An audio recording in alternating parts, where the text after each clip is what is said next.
Welcome to Moneytalk Chat. I'm your host, Teresa McGarry, and in this episode, we're talking about understanding your checkbook register.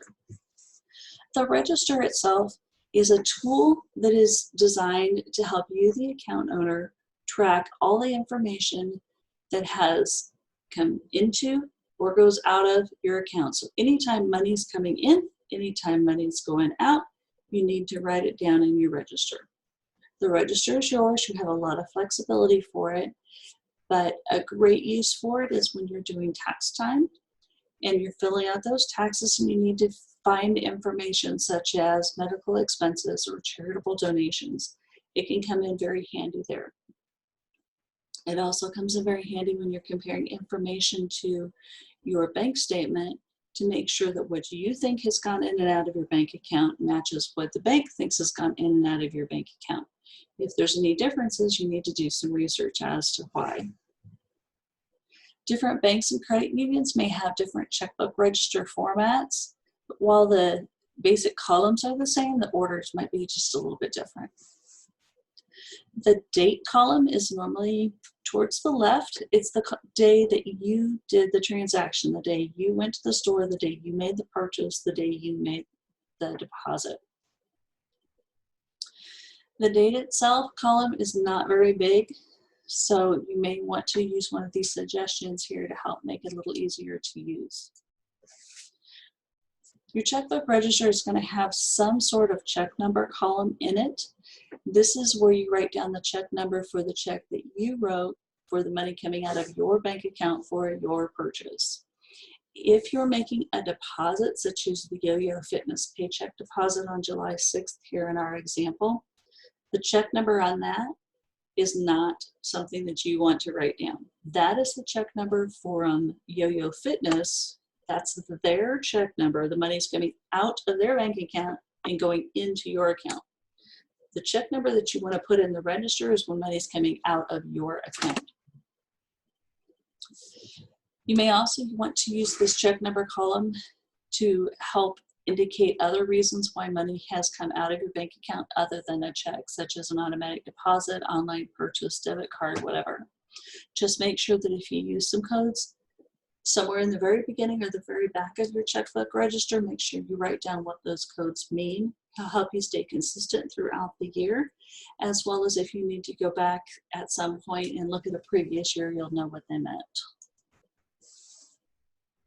The description column is where you're going to write the name of the organization, the name of the business, or the name of the individual to whom you wrote the check, made the purchase, or received the money from for your deposit.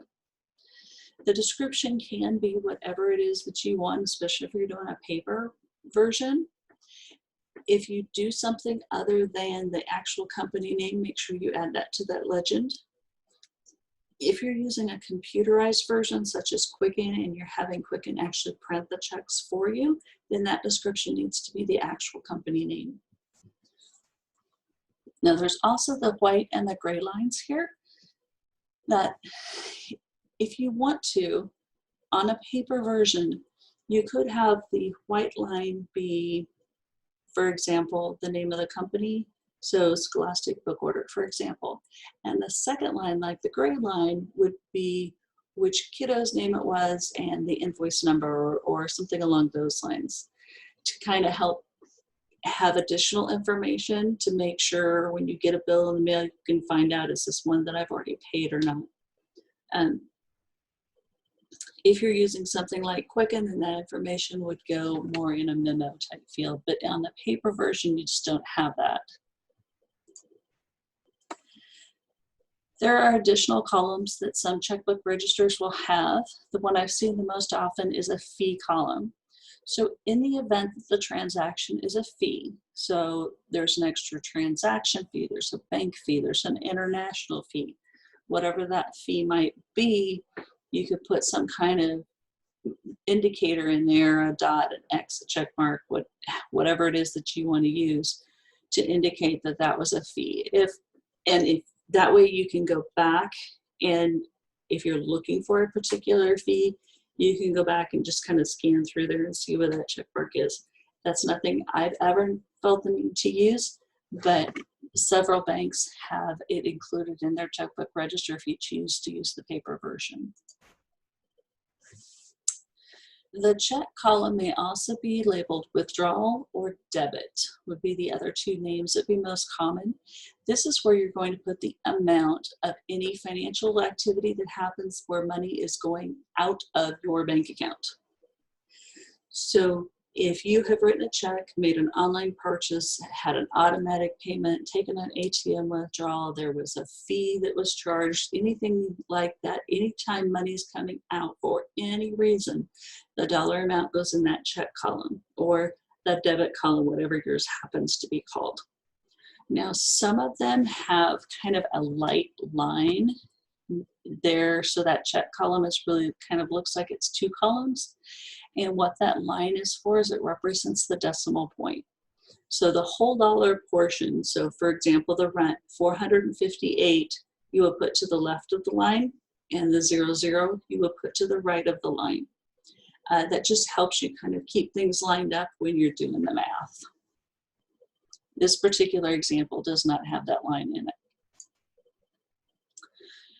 There's usually some kind of column that has usually just a check mark above it.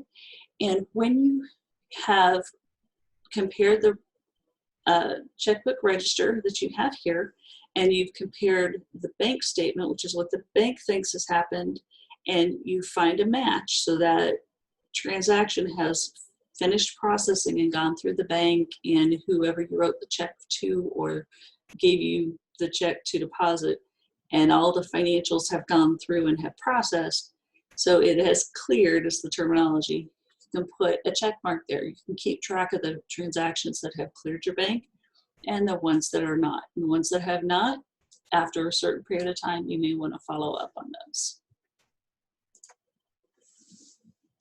The deposit column may also be called credit. So this is very similar to the check or debit column in that this is where you put the dollar amount, only the deposit column is where we put the dollar amount of anything that's coming into your bank account. So this may be a direct deposit, such as your paycheck. This may be a deposit that you have made. So if you had a garage sale or birthday money or Christmas money or something like that, you want to deposit it into your account, we go here. If you called up and talked to the bank and they decided to waive the fee and they gave you a reimbursement, that reimbursement is going to go in this deposit column because that's money coming back into your bank account. If you went to the store and you returned an item and they decided to put it on your card as opposed to in-store credit or giving you cash, and if your card was a debit card, it's going to show up in your register as a deposit because that refund is money coming back into your bank account. Excuse me. The last column on the far right is going to be the balance column. It may say running balance would be the other title that you would most commonly see. The balance is how much you have in your bank account after whatever transaction on that particular line has been processed. So you are writing down everything that you have done or things, automatic things that you know are coming out of this bank account. And you're calculating transaction by transaction how much money you have left. Excuse me. Since checks are money coming out of your bank account, you're going to take the previous line's balance minus the check amount, and the total is going to be what's in the balance column. If it's a deposit, you're going to take the previous line's balance. You're going to add in the deposit because that's money coming into your bank account. And the total then is the new running balance. So to walk through this particular example, we have a beginning balance of $500. We're going to write check 101 to Apartments R Us for $458. That check is money going out of our bank account, so it's going to reduce the balance.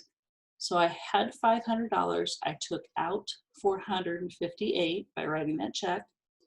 The difference, what's left, is $42. So that's what I'm going to put on the running balance of that Apartments R Us line. Check 102 is tithing to the church. That's a check of $5. That's $5 coming out of my bank account. So I did have $42. That's the amount I had before I wrote this check, minus the $5 I just took out, gives me $37. Then Yo-Yo Fitness paycheck. So this is a deposit. Deposits are money coming into my bank account. So since it's money coming in, it's going to make my balance go up. So I take that $37 I had before, I'm going to add $235. So my running balance is now $272. And that's your checkbook register. So contact us with any questions, concerns, or support needs that you have.